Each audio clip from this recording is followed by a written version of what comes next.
Buenas tardes, compañeros y compañeras. Gracias por asistir. Vamos a dar inicio a la presentación de los últimos tres artículos, de los últimos tres libros de la colección Archivos. Así que vamos a estar presentando los libros con Diego Ceruso, Martín Mangiatini, Hernán Camarero, Lucas Boy y Agustín Nieto. Así que les dejo con los compañeros, cada uno nos va a presentar los libros. Bueno, efectivamente vamos a hacer primero una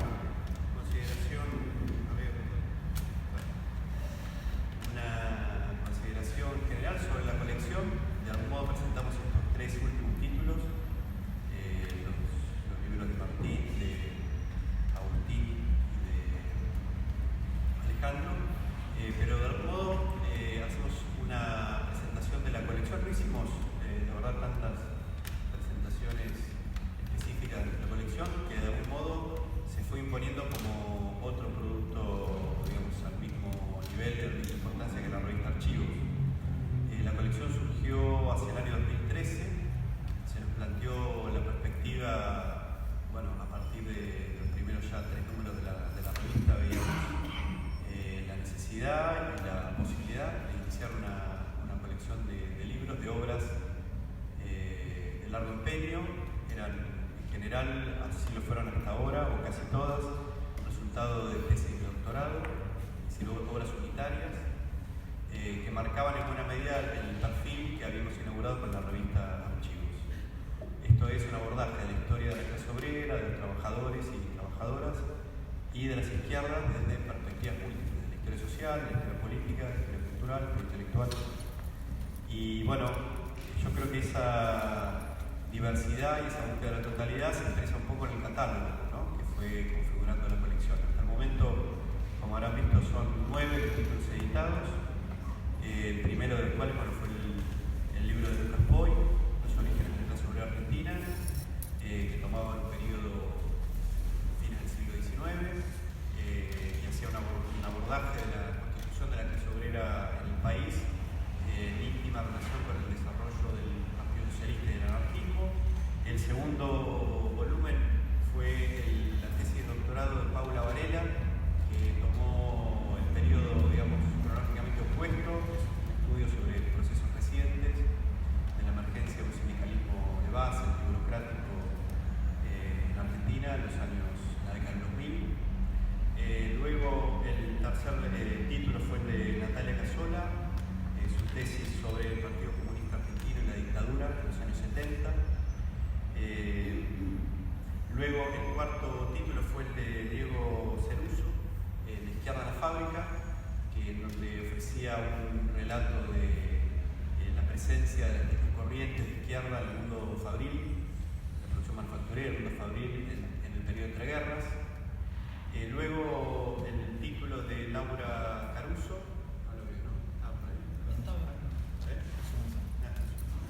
Laura Caruso, Embarcados, que es un estudio sobre los trabajadores marítimos y la vida a bordo, en donde entrelazaba la historia de los trabajadores de la rama, del sindicato, pero también de las empresas y de la intervención del Estado, también durante el periodo de entreguerras.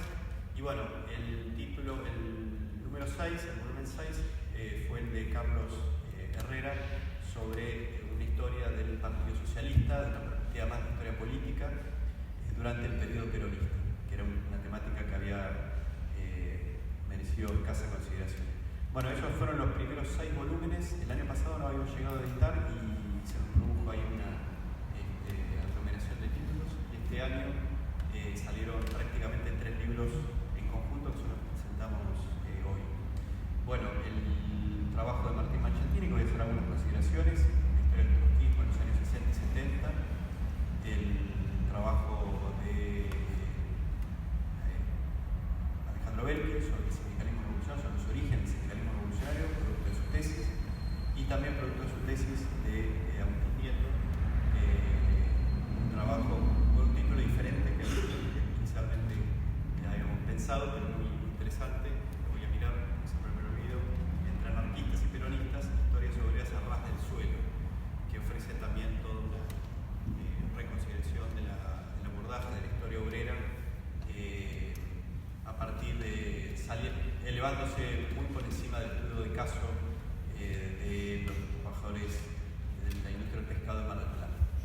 Bueno, acá viene el último rezagado, que era seleccionado por Elio. Dale la peor silla, bueno, entonces, esta es en cuanto a lo que decía, sacar esta colección de libros. Bueno, como nos ocurre con la revista, es un gran esfuerzo sostenerla. Todo el mundo sabe que el proyecto de archivos y del CETI es un proyecto completamente autónomo, un proyecto colectivo en el que ponen su tiempo, su pasión, sus compromisos, su dedicación muchos compañeros y compañeras. Y el precio de esa autonomía, esa digna autonomía que tanto nos gratifica, es que sostenemos financieramente todo lo que hacemos. Sostenemos la revista y sostenemos el centro, también sostenemos esta colección de libros. Desde los últimos 2 títulos, aparte, hay una novedad, y es que la colección sale no solo ya bajo el sello editorial de Imago Mundi, sino también de Ediciones CETI. Es decir, aparece como una coedición entre Ediciones CETI y Ediciones Imago Mundi. Bueno, ese es entonces, en cuanto a una consideración real sobre la colección, tenemos un proyecto muy ambicioso. Afortunadamente la economía del país nos acompaña, ya estamos absolutamente tranquilos, con un plan de ediciones que sabemos que está absolutamente garantizado. No, pero ahora hablando en serio, tenemos muchos proyectos en carpeta, publicar libros, algunos que otros muy ambiciosos, no quiero adelantar para no quemar, o sí, no, mejor no, pero hay algunos proyectos sumamente interesantes que vamos a reservar, lo tenemos en un pector. Pero bueno, queremos anunciarle que tenemos una perspectiva de largo plazo con muchos nuevos títulos, incluso pensando en alguna que otra nueva colección. Bueno, por el momento estamos bastante entretenidos con el trabajo con estos 9 libros y en particular con estos últimos 3. De cada uno de ellos vamos a hablar muy brevemente comentaristas, Diego, Lucas y yo, y entonces yo voy a hacer el primer comentario, solamente algunos apuntes desordenados, en general todo lo que digo, por otra parte, que es del libro de Martín, como les anunciaba, es un estudio sobre el trotskismo en los años 60 y 70. De algún modo yo hacía esa consideración en el prólogo. El trotskismo todavía hace un balance del desarrollo historiográfico sobre la izquierda en Argentina. Puedo advertir que es una de las corrientes que ha merecido un menor tratamiento sistemático. No es que hay ausencia estudios, de una producción bibliográfica de carácter militante. Yo mismo he participado en esos experimentos y de algunos abordajes académicos, pero es una obra todavía asistemática. De modo que en ese sentido yo creo que el aporte del trabajo de Martín es muy valioso. Por supuesto es un aporte puntual, él hace un recorte en ese desarrollo del trotskismo, que ya es un desarrollo largo. Estamos hablando de una tradición, para usar un poco los conceptos con los que él juega, una cultura política, una tradición y una identidad bastante antigua en el mundo y bueno, también en Argentina, que prácticamente acompañó ese mismo desarrollo, es decir, desde los años 30.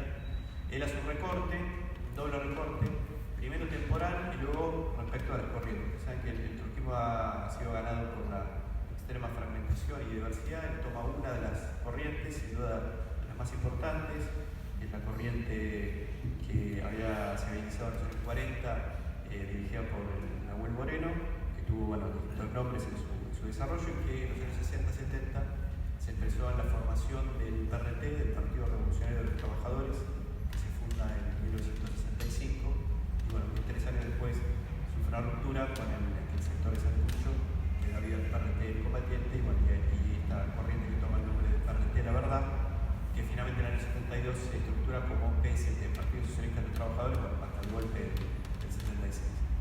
Él toma esa corriente y un recorte temporal entre 65 y 76.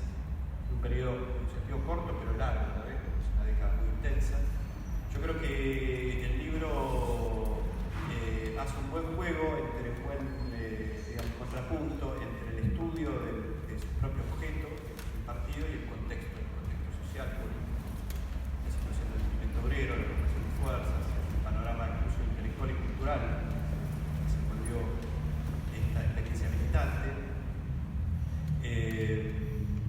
Creo que es un acierto, ya en tu caso lo va a fundamentar mejor, pero lo hemos discutido mucho antes del libro, incluso en el momento de armado de la tesis, de no ofrecer una tesis construida en base a una estructura, digamos, diacrónica, es decir, que acompañe, construida en torno a fases y periodos, esa hubiera sido una historia demasiado, digamos, interna, sino que está construida con una lógica más sincrónica, problemática, entonces la estructura de los capítulos refleja eso, ¿no? Refleja problemas.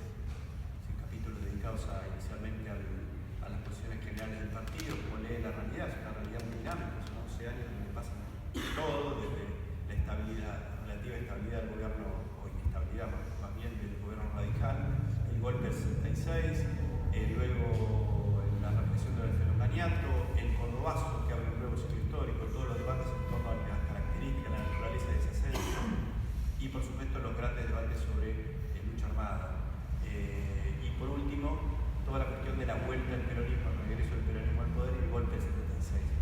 Es interesante porque yo creo que el libro, lo que dicen es el objetivo fundamental, el objetivo de la historia del trotskismo, pero creo que tira elementos interesantes para pensar algunos de estos grandes tópicos que mencionaba, es decir, la emergencia o consolidación de la nueva izquierda, el debate sobre lucha armada, las características del ascenso buenista, el ascenso revolucionario, semi-revolucionario de los años, motivo de discusión de los años 70, la vuelta del peronismo y el golpe. Entonces, es una puerta de entrada, un aporte también respecto a estos temas. Un tema que yo creo que es un punto fuerte del libro, y el profesor queremos que opina en ese sentido, es que se propone trabajar esta experiencia desde la perspectiva de análisis del trotskismo, el PRT y el PST como una cultura política específica que tiene sus propios rasgos que la diferencian de otras culturas políticas de la izquierda y sobre todo de la izquierda revolucionaria, obviamente en mayor medida de la izquierda guerrillera o de la izquierda peronista, y en particular le ponen mucho hincapié en el concepto de identidad, que trata de digamos, sacar mucho provecho del uso de ese concepto. Una identidad expresada en un discurso, una retórica, una serie de valores, un sistema de valores y también una práctica. Entonces, yo creo que ese es uno de los grandes aciertos del trabajo.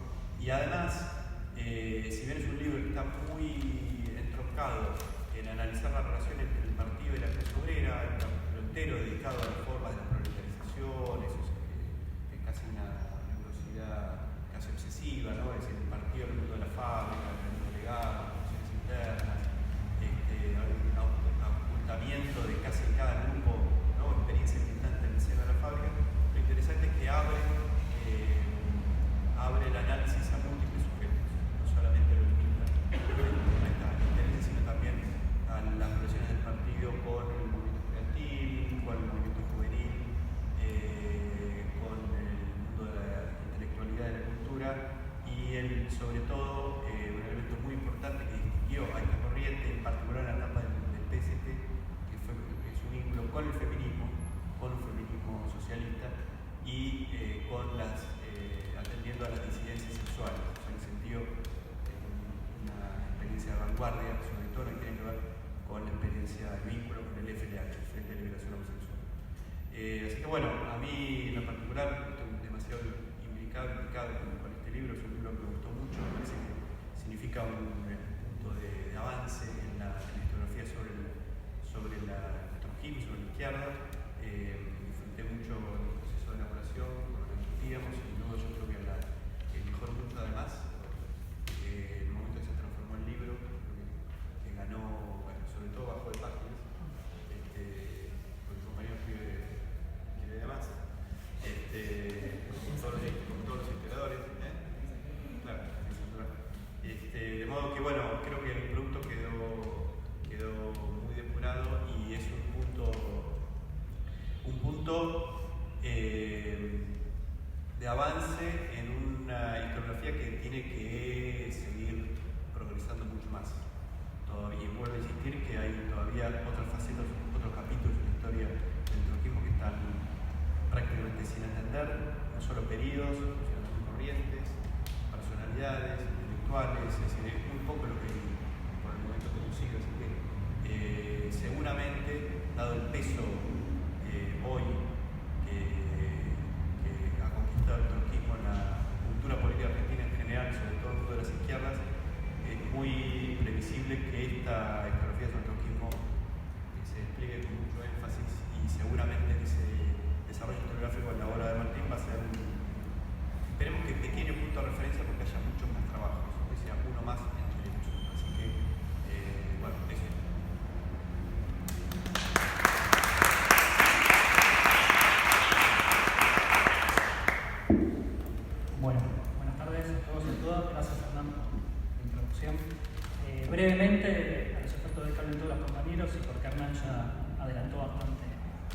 querido contar básicamente cuáles eran las preocupaciones, los objetivos, etc. Como bien dijo Hernán, el libro trata sobre la trayectoria de una corriente política del arco de las izquierdas, específicamente el trotskista, el PRT, La Verdad y el PST, entre los años 65 y 76, como parte de un amplio abanico de la considerada izquierda revolucionaria de los años 60 y 70. El objetivo fue hacer una historia política, social, al mismo tiempo, que esté pensando todo el tiempo en sintonía a la esfera política partidaria con respecto al movimiento social en el cual esa esfera partidaria pretendía, impactada por insertarse e influir. También el objeto de estudio, y en parte lo dijo Hernán, partía de un cierto análisis y balance historiográfico sobre los estudios de los años 60 y 70, dando cuenta que había una gama amplia de trabajos sobre las organizaciones revolucionarias y también una importante cantidad de trabajos sobre el movimiento obrero, conflictos, juventudes, radicalización intelectual, etc. Pero dando cuenta que la retroalimentación entre la esfera de las propuestas partidarias y del movimiento social se hallaba todavía como un campo bastante virgen y bastante tendiente a la exploración. Entonces, por eso uno de los objetivos del libro era apostar justamente a pensar todo el tiempo en retroalimentación estas dos instancias, ¿no? La de la esfera partidaria y la del movimiento social. Y al mismo tiempo, partiendo de otro balance, que es que incluso dentro de aquellos trabajos que se preocuparon por las organizaciones revolucionarias de la época, todavía había una primacía muy fuerte por lo que se podría denominar las organizaciones armadas o las organizaciones político-militares, con especial énfasis en el PRT y en Montoneros. Entonces también esto sería un aporte a empezar a estudiar el derrotero de una izquierda insurreccional, en este caso dentro del campo del trotskismo. La estructura del libro no es intención de esta pequeña intervención de escribir cada capítulo, además para que se pueda leer, sino plantear justamente cuáles eran las preocupaciones de cada uno de ellos. Como bien dijo Hernán, hay una subdivisión que no está pensada en términos cronológicos, salvo quizás el primer capítulo, sino en términos más bien temáticos, dado que cada capítulo remite a una problemática en particular y que permite a su vez intercruzar con los otros. En ese sentido, si bien el libro está dividido en 5 partes, creo que al mismo tiempo esas 5 partes se podrían llegar a pensar como 3 grandes bloques. Un primer bloque coexistente con el primer capítulo, que tiene que ver justamente con lo que decía Hernán recién de los posicionamientos de esta corriente política ante los importantes cambios coyunturales que van acaeciendo entre los años 65 y 76. Esto me interesaba no solamente desde un punto de vista descriptivo, que desde ya está, sino también porque analizar cuáles eran los posicionamientos y los cambios en esos posicionamientos me permitía pensar varias cosas. En primer lugar, cuáles eran los insumos teóricos conceptuales que tomaba esta corriente, al mismo tiempo y más importante, cómo las estrategias de intervención política se desprendían de esas caracterizaciones, y en tercer lugar, qué matices y qué diferencias existían en esos análisis ante los cambios más importantes iba realizando esta corriente con respecto al resto de las organizaciones consideradas revolucionarias de este mismo periodo, como forma también de visualizar y de pensar las distintas estrategias y los distintos modos de intervención. Un segundo gran bloque abarca justamente los capítulos 2 y 3, en los cuales, en síntesis en los dos o en conjunto, me meto justamente con la organización partidaria propiamente dicha. En ese sentido, en el capítulo 2, como decía Hernán recién, se abordan los rasgos distintivos identitarios de esta corriente. Hay un intento de desarrollo justamente de este concepto, ¿no? de la propuesta de la identidad de esta organización. A partir sobre todo de una pregunta que tiene que ver, bueno, en los años 60-70 hay una enorme proliferación de organizaciones que se autoconsiderarían revolucionarias, que coexistían en un mismo contexto. Bueno, ¿qué particularidades se podría identificar en esta corriente, tanto percibidas como en comparación justamente con el resto? Entonces ahí el capítulo está muy metido en lo que podríamos denominar el terreno de las subjetividades, de los imaginarios, de los valores, de las formas de comportamiento de una militancia, tanto en el ámbito privado, en el ámbito organizativo, en el ámbito público, y también cuáles serían las actitudes a rechazar por esta corriente o consideradas como nocivas para una militancia revolucionaria. Ahí justamente me meto con distintos elementos que tienen que ver con cómo una corriente del campo de las izquierdas se pugnaba por relacionarse con una clase obrera mayoritariamente peronista, cómo se intentaba articular con otras tradiciones políticas, pienso en la experiencia con el Frente de los los hermanos Santucho, pienso en la comunión con el Partido Socialista Argentino de Juan Carlos Corral, ¿no? Carente de tensiones, que es algo que se va marcando también a lo largo del trabajo, la mirada internacionalista, el debate teórico alrededor de la lucha armada, que no tiene que ver con un rechazo a la práctica armada, sino que tiene que ver justamente con de qué forma poner en práctica una estrategia, la utilización de los resquicios electorales, de los resquicios legales, en un contexto de mayoritario abstencionismo por parte de las izquierdas.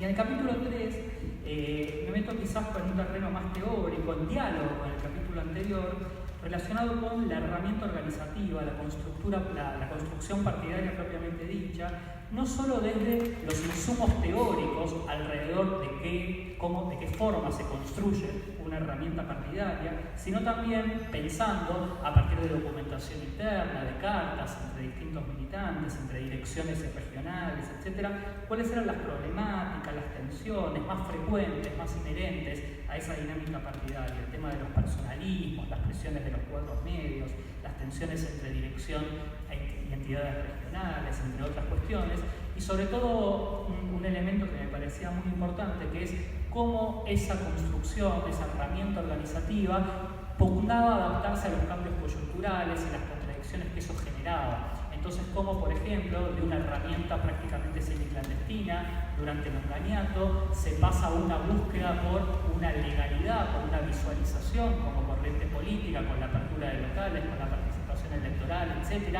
Y cómo esa herramienta que se consiguió justamente legalizar, ser visible, etc., entra, por ejemplo, en contradicción hacia los años 74, 75, ante el avance de los grupos parapoliciales, de la derecha peronista, etc.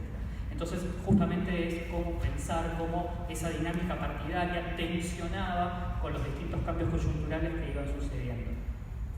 Y por último, los capítulos últimos, el cuarto y el quinto, también dialogan entre sí, porque tienen un denominador común, que es pensar la vida de esa corriente política a partir del análisis de la inserción partidaria en el movimiento social y en su conflictividad. Dedico un capítulo exclusivamente a la presencia de esta corriente en el movimiento obrero, sobre todo lo que tiene que ver con la militancia y los intentos de conquista de sus organismos de base, ¿no? Las comisiones internas, los cuerpos de delegados, etc., haciéndome muchas preguntas, algunas de ellas tratando de responderlas, que es, bueno, cómo ponderar la presencia de una corriente que comparativamente a otras no fue hegemónica, no fue mayoritaria dentro del mundo fabril y sindical, cómo analizar el impacto de este tipo de propuestas ante una abrumadora mayoría que aún viéndolas con simpatía seguía definiéndose identitariamente como peronista, qué estrategias, qué puesta en práctica se intentaba realizar para justamente pugnar por insertarse en estas herramientas gremiales, en estos organismos de base, etc. El capítulo 5 narra o describe también la inserción de esta corriente en otros sujetos también factibles por esta corriente de ser analizados como potencialmente aptos para un proyecto revolucionario por fuera de la clase obrera.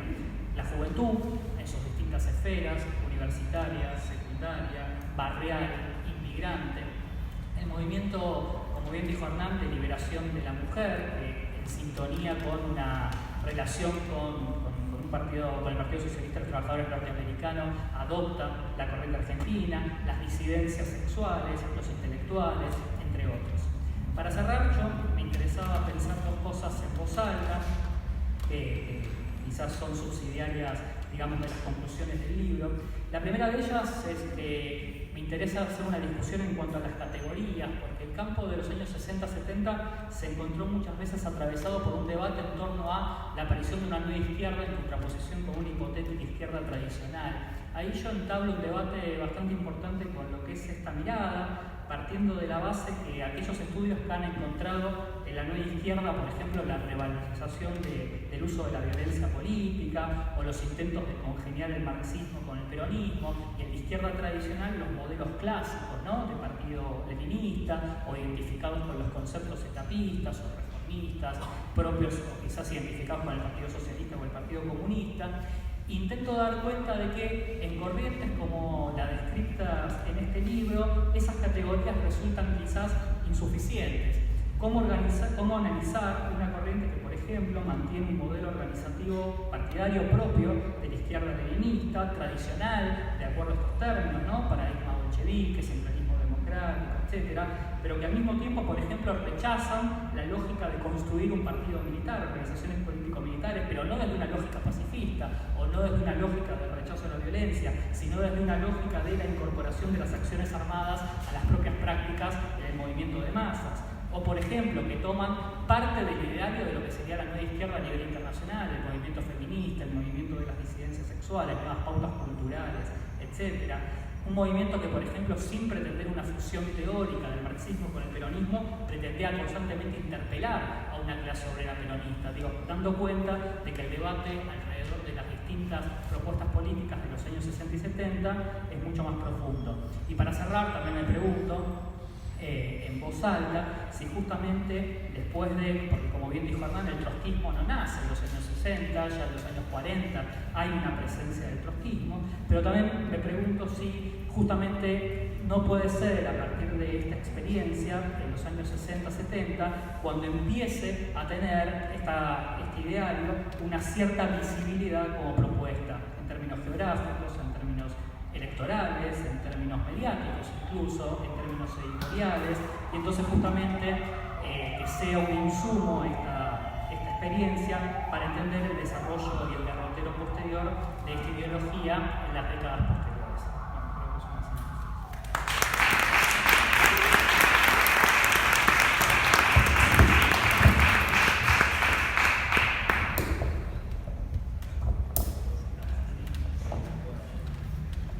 Bueno, muchas gracias, Martín.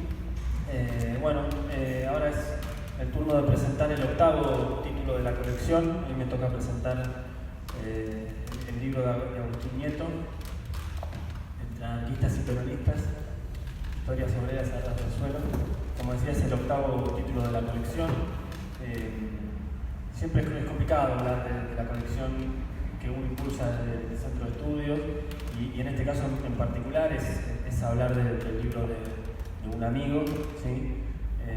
Pero todo lo que voy a decir es cierto, digamos. Todos los elogios igual son ciertos, porque es un libro realmente muy importante, ¿sí? Es claro que el libro de Agustín condensa un trabajo de casi 20 años de investigación, ¿sí? Y eso se observa, es consecuencia de su tesis doctoral, pero yo le comentaba ayer a Agustín que encuentro el libro profundamente modificado respecto de la tesis, ¿sí? Me parece que ganó en sustancia, en riqueza, en análisis, en una serie de elementos que voy a marcar ahora de modo general. El objeto del libro es el itinerario de las y de los trabajadores del pescado en la ciudad de Mar del Plata, principalmente. Y mientras leía el libro se me ocurrió un primer mérito. Me parece que el primer mérito del libro es aquella frase de Hobsbawm sobre los y las trabajadoras y trabajadores de carne y hueso. Y eso pasa cuando uno lee el libro. Realmente uno puede casi trasladarse por el nivel de precisión y de detalle y de conocimiento que elabora Agustín de esa práctica, de esas prácticas, ¿no? de esa experiencia. Se los puede vivenciar. Y Agustín ve a esa clase de los múltiples elementos de análisis, ve esa clase de formación, e incluso algunos de esos elementos ópticas que elige Agustín durante el libro se encuentran más marcados de lo que se lo dice en la introducción, diría yo, como por ejemplo la relación con las propias instituciones de la clase o el vínculo con las culturas políticas, ¿sí? Y me parece, sí, en realidad no nos preparamos juntos, pero digo, estos tres elementos que se marcaban recién aparecen recurrentemente en el libro de Agustín, ¿no? La tradición, la identidad y la cultura. Me parece que están todo el tiempo jugando en repertorios, digamos, en las definiciones de quiénes son estas mujeres y en qué tradiciones a la vez se referencian. Son tres elementos que están todo el tiempo dando vuelta.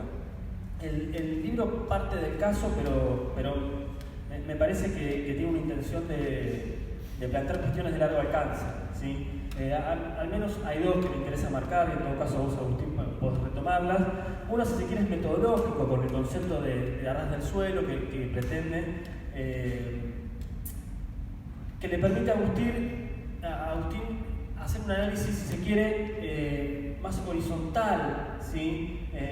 respecto de esa experiencia y esa horizontalidad que no contienen otros conceptos como el del lugar de trabajo. Él en todo caso lo puede explicar. Y el segundo elemento de largo alcance que me parece que toma el libro tiene que ver con una sensibilidad para captar la opresión y las particularidades del género, ¿sí? Es un hilo conductor de todo el trabajo de Agustín. El libro tiene 5 capítulos, 3 que recorren la experiencia a la luz de la cronología y 2 que colocan el eje más en la construcción identitaria de esas trabajadoras.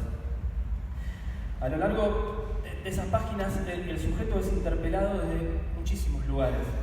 El proceso de trabajo, la conformación de una comunidad obrera, la organización sindical, la cultura política, la lucha huelguística, las condiciones de trabajo, las respuestas patronales, se van todo el tiempo entrelazando cronológica, pero no solamente, sí, analíticamente. En lo que respecta a una de las cuestiones centrales, como decía, que es la sensibilidad a las cuestiones del género, de la experiencia histórica, es central en el libro de Agustín, y se observa algo muy particular, ¿no? Que es esa dirección y la militancia anarquista, a pesar de su tradición antipatriarcal, las dificultades para poder construir una práctica sindical que rompa justamente con eso, ¿no?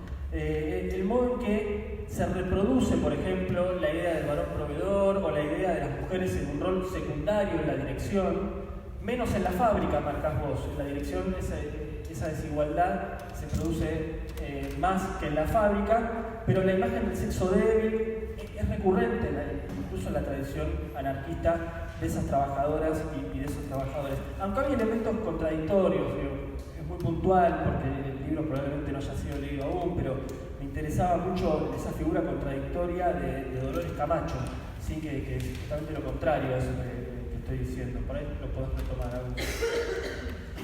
Y otro eje del libro es la cuestión política, ¿sí? Presente a lo largo de los 5 capítulos. Los escenarios son varios.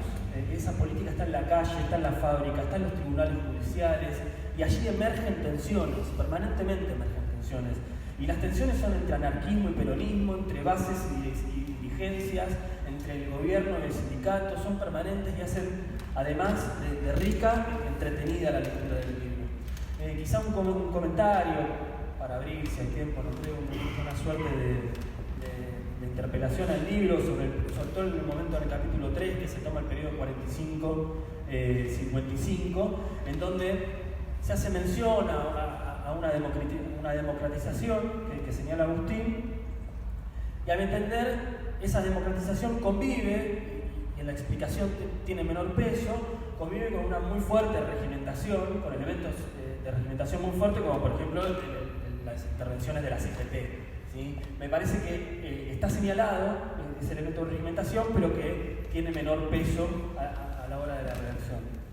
Bien, el último capítulo muestra algo que en realidad está en todo el libro, ¿no? Conflictividad, tradición política, repertorios de lucha y organización, arenas múltiples de disputas, y la evidencia que en algún sentido, para mí esto es un elogio, el libro está contado de adelante hacia atrás.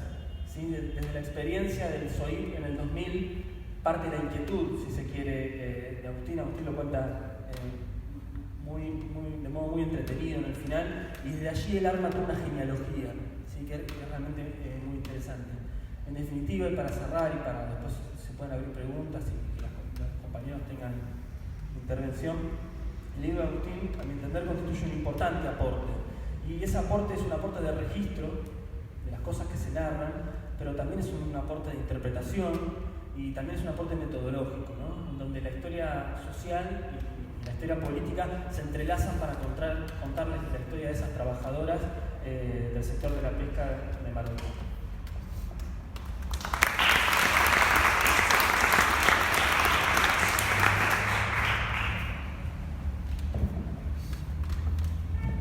Hola, buenas tardes. En primer lugar, agradecerle a Diego por el elogioso comentario del libro, que se notó bastante que hay una afectividad en la lectura, y después agradecer la invitación, ¿no? Lo hago en un libro, pero me parece que es propicio hacerlo nuevamente acá, es la invitación a participar de esta colección de libros que intentan poner en relación a las izquierdas con las distintas experiencias del movimiento obrero y de la clase obrera, y los trabajadores y las trabajadoras. Así que en ese sentido me parece que hay, digamos, de la mesa soy el externo del CETI, pero yo me siento aparte y así tomo la palabra. Y por ahí, digamos, puntualizó un montón de aspectos Diego, que se los agradezco.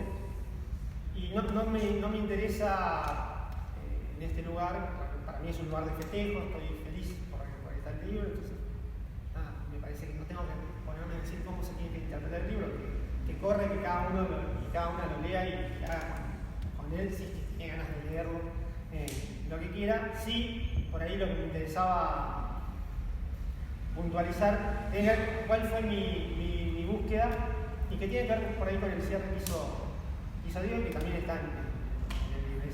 Desde dónde me interpelaron esas historias, esas experiencias obreras, y tenía que ver con la militancia estudiantil en la universidad, con el vínculo obrero-estudiantil y con los procesos de lucha concretos que se estaban dando en ese momento en la ciudad de Mar del Plata, en todo el país, pero en particular, cuando usamos el concepto de arras del suelo, tiene que ver con esa cercanía que te permite el cara a cara en el proceso mismo de la lucha y la formación de la clase en términos cotidianos. Entonces, esa interpelación fue muy fuerte y algo de eso está en el recorrido que yo intento jugar todo el tiempo en no caer en un positivismo extremo ni en un relativismo extremo, ¿no? Y después evaluarán en qué medida se logra. Pero digamos, siempre buscar ese punto de equilibrio que me parece importante para poder contar una historia que es contada desde un presente bastante singular y concreto y que no se hubiese escrito de la misma forma yo mismo no lo hubiese escrito de la misma forma hoy. O sea, esos 20 años que yo nombre, que nombró Diego, tienen que ver más no con la escritura del libro, pero sí con la experiencia en relación a los trabajadores y las trabajadoras del pescado, que no son las historias principales del libro, porque en el libro más de la mitad de las historias tienen que ver con la industria de la conserva, y mi experiencia había sido con las trabajadoras y los trabajadores de la industria del frete. Pero sin esa experiencia sería muy difícil imaginar el contenido del libro. Después, para no reiterar lo que ya dijo Diego, buscaba dos cosas. Primero, reconstruir una historia con ese grado de detalle, pero el grado de detalle no tenía que ver con una obsesión por el detalle, por la colección de anécdotas en torno a la historia de esas trabajadoras y esos trabajadores, de esos activistas y las distintas tradiciones y repertorios, y mostrar mi oficio en ese sentido casi obsesivo de reconstruir, sino que eso me habilitaba a pensar las prácticas, digamos, desde otro lugar. Y que ese otro lugar habilitaba otras miradas que, de forma muy pretenciosa, considero que nos permiten pensar otras historias de la clase obrera. Después también lo que muestra el libro es que es la interpelación que tuvo la cuestión de género a la hora de hacer historia de la clase obrera. En un principio, para mí no era el panel de ayer, esa relación entre clase y género empezó se continuó el debate en el panel. Tiene en ese inicio de los 20 años no estaba presente, no era una preocupación en mí dar cuenta del género como una problemática que atravesaba la cuestión de clase. Y para mí, digamos, lo principal, lo más importante, lo que explicaba de esa comunidad tenía que ver con la lucha de clases y no con el género. Y a partir de esa búsqueda más a ras del suelo, me tuve que replantear mi punto de partida, mis prejuicios, mis ideas previas y intentar reescribir esas historias, trabajar mis ideas previas para lograr lo que logré, que justamente es un momento de esa reelaboración, que probablemente tenga un montón de sentidos comunes y de problemas, no solamente interpretativos, sino también de lo que todos tenemos como bagaje, que son, digamos, somos hijos e hijas de nuestro tiempo, y bueno, parte de eso es las virtudes que pueda llegar a tener el libro, tiene que ver con la marea verde, con el hecho de que se da en ese contexto, y eso le da una fuerza. Quizás yo cuando empecé a escribir con la X, el libro está escrito con X, y hago una reflexión de por qué elijo la X y no otra versión. Lo hice mucho antes de que estuviese tan vigente en la agenda la cuestión del lenguaje inclusivo.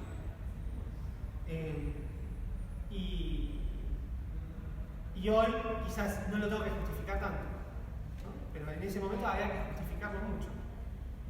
Y hoy quizás no hay que justificar tanto, que el cruce entre género y clase es importante, y antes había que justificarlo. Entonces, me parece que el libro en ese sentido, la virtud es más contextual, y creo que va a tener impacto en relación a quien lo lea, en relación a las cabezas que hoy tenemos, en función de nuestro contexto, que a la propia historia del libro. Y me parece que está bien que así sea. Después, la historia de Dolores, voy a cerrar con dos cositas. La historia de Dolores en realidad es una historia entre muchas.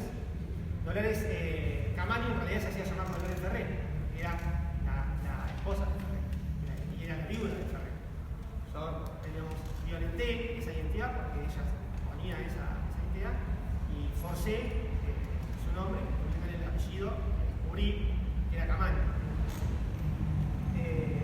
Lo hice como un gesto, digamos, digital, un gesto elegido por mí también para mostrar los límites del discurso feminista o hacia la mujer desarrollado por los activistas y las activistas anarquistas en relación a las prácticas concretas. Entonces, ahí, en la ras del suelo, en la minucia, en la descripción y el acercamiento a esas historias mínimas, nos permitían ver cómo Dolores podía afirmar una solicitada en contra de la explotación patriarcal y después en su casa hacer las cosas de mujeres a sus hijas.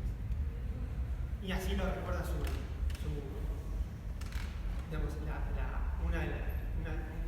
la esposa de uno de sus hijos. Que pude entrevistar. A Dolores no la pude entrevistar, pero sí pude entrevistar a la esposa de uno de sus hijos. Tenía siete hijas y las hijas hacían el trabajo hogareño y los hijos. Y así hay un montón de aspectos que uno, a partir de la práctica cotidiana en el hogar, puede reconstruir en relación al discurso oficial que circula y que tiene sus efectos, claramente. No es que no importa ese discurso, pero no nos explica todo y a veces nos explica muy poco. Entonces, esa es la idea de esa noción de ras del suelo, de esa minucia.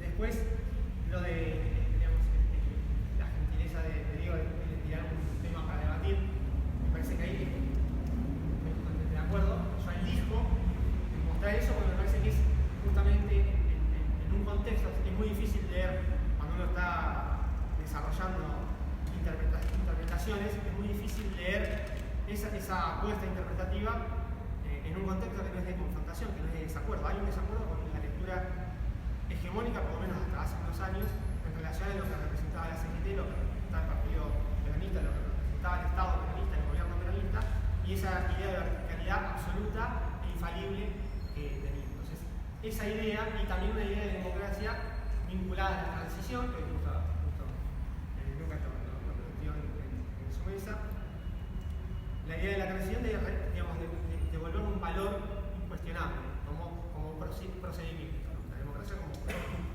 Puede ser que hay otras formas de entender la democracia que implican esos chanchullos, esas cuestiones, esas zonas grises, que no son lo que nos gustaría que fuesen, pero que están, que le dan sentido a esas prácticas y son parte de lo que los actores y las actoras entienden como ejercicio democrático. Y que no pasa por ir a las urnas por votar, no. Pero eso no quita lo que señaló muy bien Diego. El otro aspecto está presente y es transversal a todo el periodo. Y es más, no es lineal, no, tiene momentos de mayor impacto, pero eso no condicionó, pero no determinó la agencia de los trabajadores y las trabajadoras. Y yo me reposé ahí, quise poner el acento ahí, quise doblar la vara hasta ahí para llegar a un punto medio, un punto de YouTube que no es el que llego yo. Traemos el argumento y después justamente que juegue esa vibración. Con eso que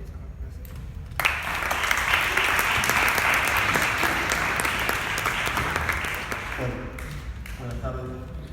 En esta continuidad informativa, como se dice, nos toca el último libro, el número 9 de la colección Archivos, ediciones SETI y Mao Mundi, el libro de Alejandro Belkin, Sindicalismo Revolucionario y Movimiento Obrero en la Argentina, de la gestación del Partido Socialista a la conquista de la FORA, 1900 a 1915.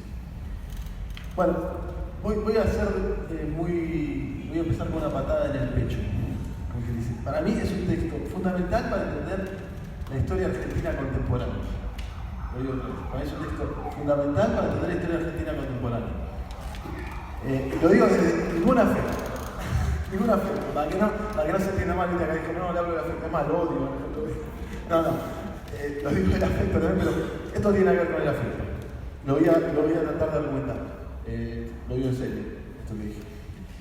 ¿Por qué? Porque el movimiento obrero, nadie negaría que es un elemento clave para entender la historia argentina contemporánea. Creo que hasta ahí va a haber un acuerdo en que no se trata de ninguna exageración, y quien quiera entender la historia argentina del siglo XX, incluso desde principios del siglo XXI, tiene que tener presente que una pieza clave de ese enigma argentino es, bueno, su clase trabajadora, su movimiento obrero.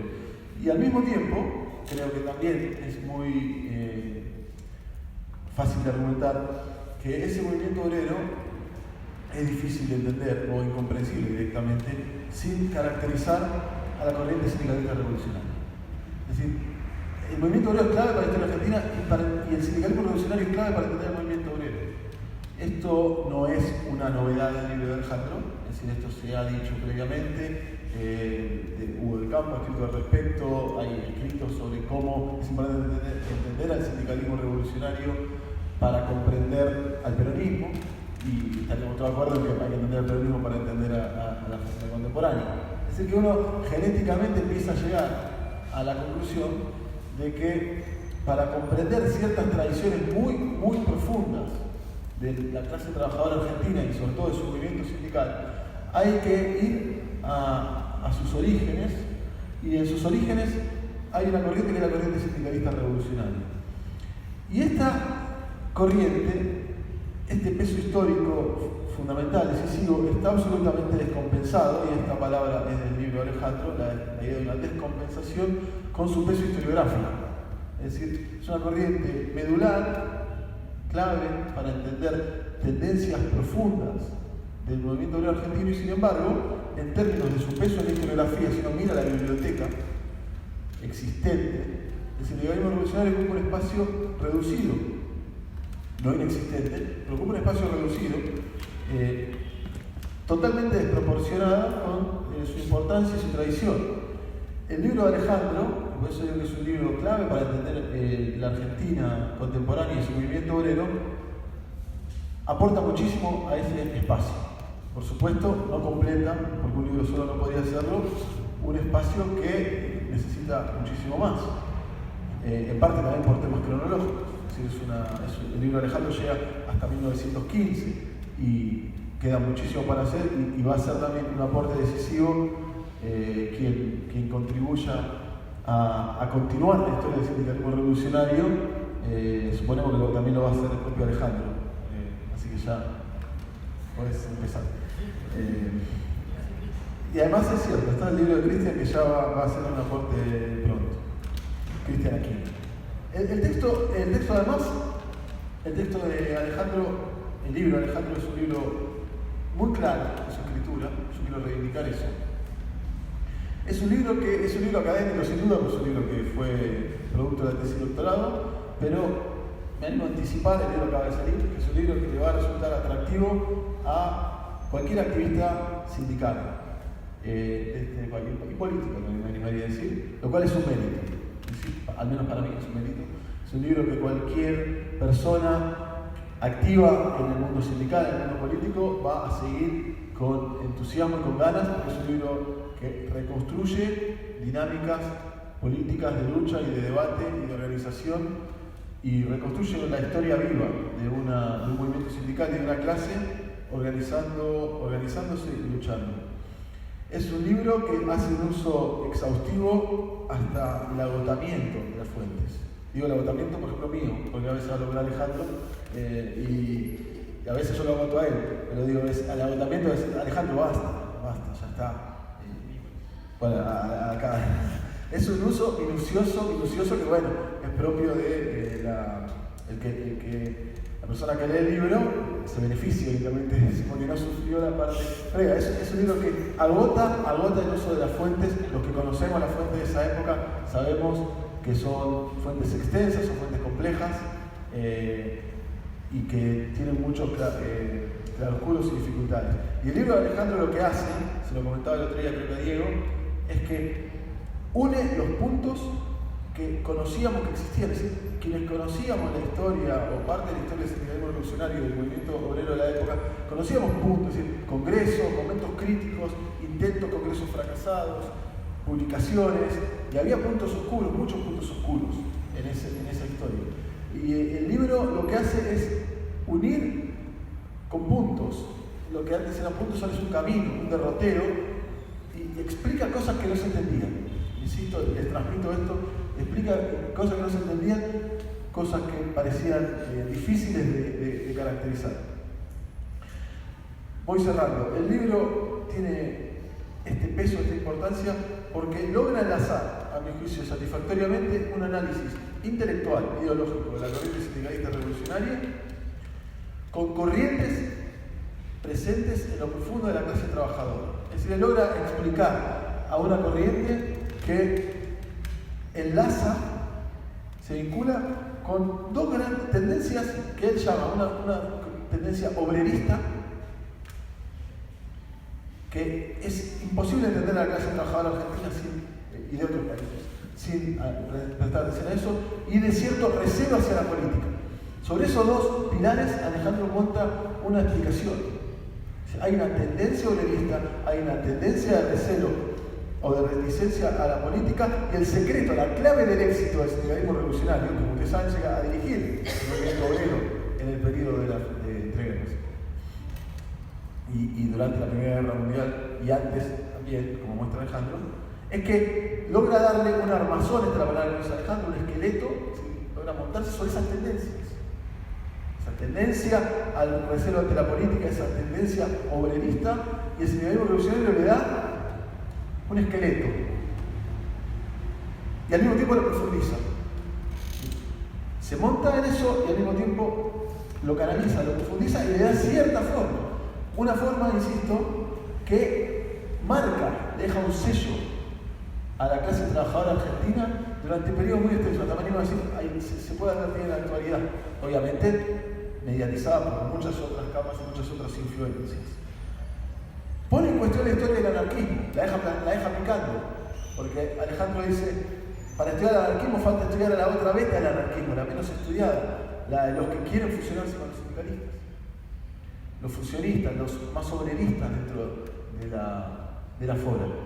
La deja ahí picando, otra vez otro campo yermo, muy amplio para trabajar. Y Alejandro muestra que ahí hay un camino, dice, es el otro eslabón perdido que hay acá, los anarquistas no hegemonianos, ¿sí? Los anarquistas que quieren la fusión, la unidad con los sindicalistas. Y por último, y no menos importante, en buena parte de sus capítulos, Alejandro se extiende en el peso enorme de la represión y la derrota del movimiento obrero después del centenario de 1910, que es otro momento clave para entender la historia argentina contemporánea, porque son los años de la ley Sáenz Peña. La ley Sáenz Peña suele analizarse en completa abstracción de la coyuntura política en la que se dio, y Alejandro muestra algo, y no es el tema central, pero muestra Alejandro, por eso lo quiero remarcar, que ya termino, ya lo que digo, ¿no? Lo veo reprimiendo ya. Bueno. Te puse cara de que interesante lo hiciste. No, por acá. No, digo, el hecho de que la ley que abre la democracia en la Argentina se haya discutido, aprobado y puesto en práctica en los 2 años de mayor derrota y represión del movimiento obrero, como muestra Alejandro en el libro, es muy significativo. Requiere trabajos en sí mismos y eso lo muestra la magnitud y el alcance de la fuerza represiva. Por todo esto, y sin exagerar, yo creo que en serio el libro de Alejandro es un aporte, sin duda es el libro que se va a convertir en referencia. Ya había otro libro, Alejandro, mucho más corto, editado en el 95, si no me equivoco, o por ahí, en el Centro Cultural de la Cooperación sobre el Sindicalismo Revolucionario, que era ya una referencia sobre este tema. Sin duda, este libro nuevo se va a convertir en la referencia indiscutible sobre el sindicalismo revolucionario. Esperamos, por supuesto, que promueva, como siempre debe ser, el debate, la crítica y más trabajos y producciones. Y yo agrego, yo creo que es un libro que se convierte en una referencia para más temas, no solo para quien esté interesado en estudiar el sindicalismo revolucionario, sino para quien le interese entender las tendencias profundas y especificidades de la clase trabajadora argentina, para entender ciertas tendencias profundas del cambio de régimen de Sáenz Peña, para entender tendencias profundas del periodo de entreguerras.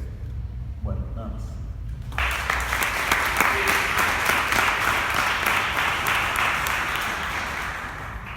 Bueno, buenas tardes. Agradezco antes que nada los elogios desmedidos, digamos, de Lucas. Yo, digamos, quería, digamos, agregar, digamos, un poco, digamos, a lo ya dicho. Creo que aparte nos está corriendo el tiempo no, a ver, quería agregar, digamos, un aspecto más. Yo pienso, digamos, este libro, por investigación, digamos, que me tocó en este caso a mí, o que decidí, digamos, hacer, como parte de la reconstrucción, como una parte pequeña de la reconstrucción del movimiento obrero y de las izquierdas en Argentina. ¿Está bien? Es decir, yo creo, digamos, que lo entiendo, digamos, como eso, como un pequeño aporte a esta reconstrucción necesaria, ¿sí? Para comprender, insisto, el movimiento obrero y las izquierdas, visto desde un punto de vista político, desde la izquierda, desde los que nos consideramos marxistas y desde los que intentamos, digamos, aportar, aunque sea, insisto, un granito de arena para terminar, digamos, con el capitalismo, para superar, digamos, el capitalismo, para construir un ser mejor. Digo, en ese sentido, es que creo, digamos, que intento, digamos, con este libro, digamos, hacer un pequeñísimo aporte a esta reconstrucción más, digamos, de la totalidad, digamos, del movimiento obrero y de las izquierdas. En cierta manera intenté, digamos, eso en el libro, no solamente señalando, digamos, el derrotero de la corriente sindicalista, el vacío, sino tratando de mostrar, digamos, sus vínculos con las otras corrientes, digamos, de la clase trabajadora, sobre todo con el socialismo y con el anarquismo, ¿no? Donde intento profundizar, tiro ya algunas puntas que para mí habría que estudiar. El anarquismo en muchas cosas. El anarquismo claramente no desaparece en 1 de 10 y hay un montón de cosas para estudiar que requieren, digamos, de futuras investigaciones. Pero nada, creo que todo lo dijo Lucas, no hace falta, digamos, agregar nada más. Bueno, muchas gracias.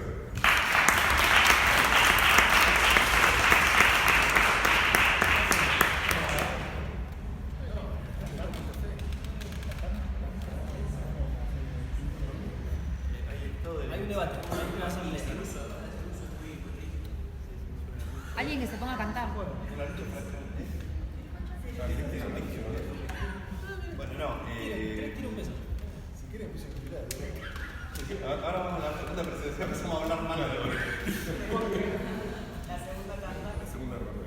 No, quiero decir que además los libros fueron planeados, porque no sé si habrán visto. Uno toma el periodo de la primera década, el sindicalismo revolucionario, el camarada Nieto toma los 30, los 50, y luego los años 60 cubrimos una otra temporada. No, tenemos unos muy pocos minutos, 5, para ser más exactos, por si alguien quiere hacer alguna pregunta, una intervención. Sí, Omar. Se puede usar ese tiempo para comprar libros también. Estos libros.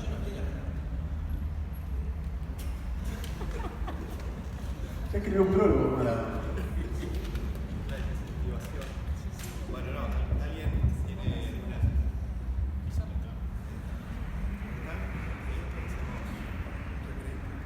Creo, seguro nadie, el último turno. Con las intervenciones agotamos todo lo...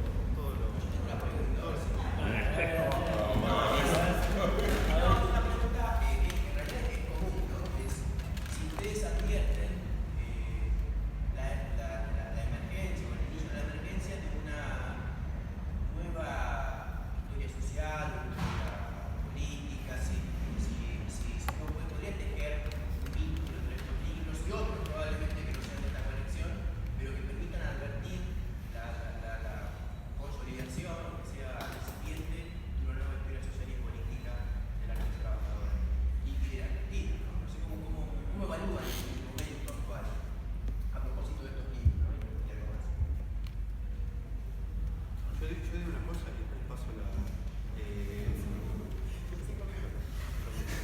de algún modo sobre esto vamos a en buena medida reflexionar en el próximo panel, pero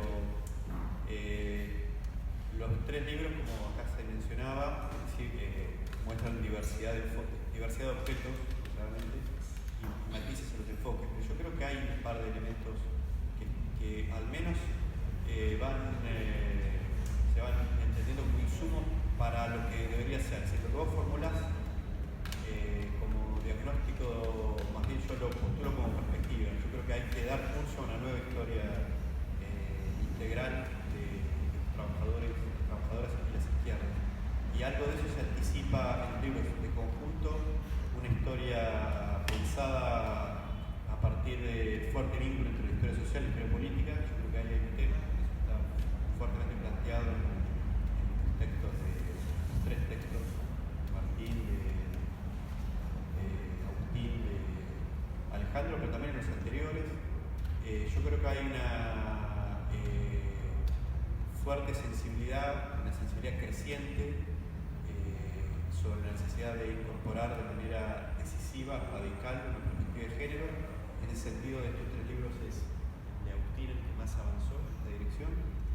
Yo creo que también el otro elemento es intentar avanzar en una mirada totalizante que incorpore y desborde no solo la historia social y política, sino que incorpore también elementos de historia cultural y historia de las ideas. Me parece que en esta búsqueda de esa totalidad y la interrelación entre los planos, me parece que ahí hay un punto fuerte. Pero bueno, lo tiro como primer elemento, en todo caso.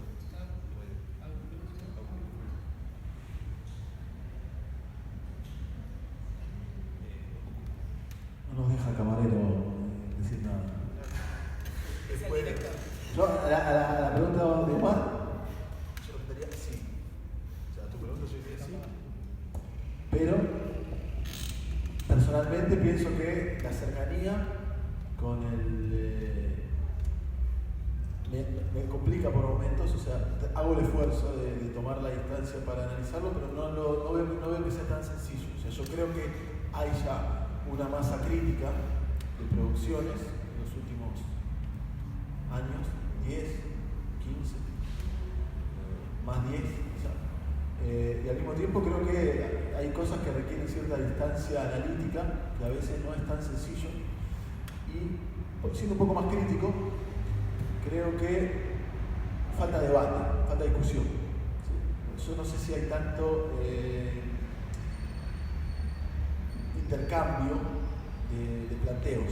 Creo que hay, y eso también dificulta la distancia a veces creo que hay galaxias de producción o universos, ¿no? O campos de fuerza que están produciendo cosas, que hay muchos vasos comunicantes entre ellos, pero también hay diferencias, y que hay menos quizá debate del que sería útil.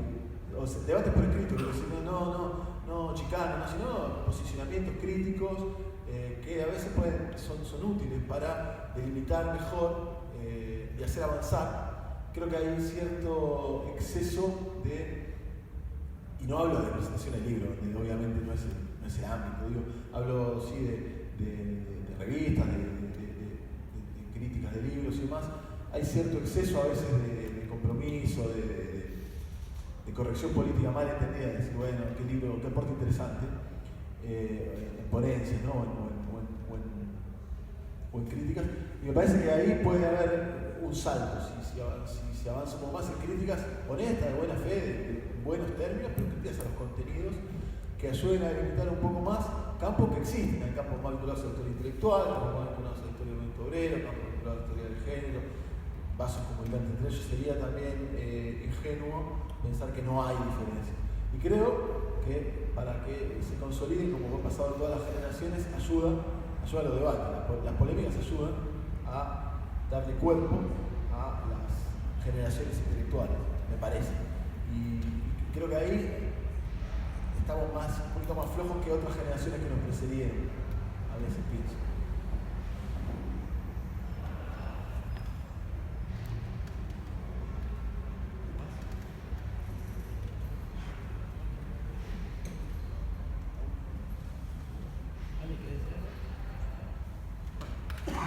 Bueno, compañeros, compañeras, les agradecemos su presencia, tanto a los autores como a las comentaristas, y los queremos invitar al panel de cierre, que va a ser en esta misma sala, a partir de las 17 horas, el estudio de la clase trabajadora y las izquierdas, recorridos historiográficos y perspectivas. Así que a las 17 los esperamos.